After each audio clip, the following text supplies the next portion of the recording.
Lockdown का पालन करे, इधर उधर ना जाए और अपने घर में ही रहे। लॉकडाउन भारत का हम मिलके सफल बनाएंगे, ठीक है। लॉकडाउन भारत का हम मिलके सफल बनाएंगे। नून रोटी खाएंगे, घर से बाहर ना जाएंगे, ठीक है। नून रोटी खाएंगे, घर से बाहर ना जाएंगे, ठीक है।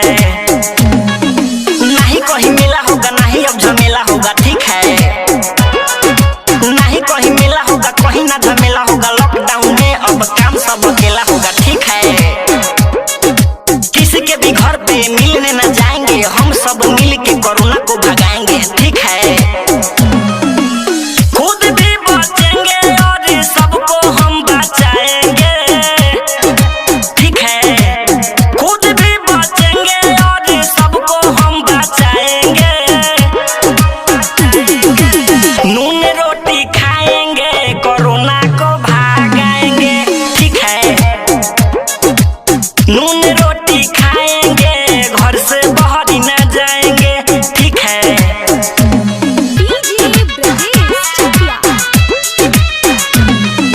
भारत देश को सफलता ये पाना है, ठीक है। भारत देश को सफलता ये पाना है, चाहे कुछ भी हो कोरोना को मिटाना है, ठीक है। सुन मेरे भाई, ये बीमारी ला इलाज है, घर में ही बैठे रहो, यही एक इलाज है, ठीक है। अलबा गोस्वामी गा के सबको ये समझाएंगे,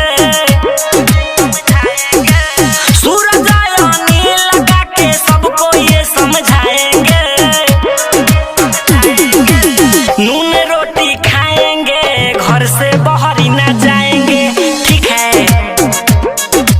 नून रोटी खाएंगे, घर से बाहर ना जाएंगे, ठीक है।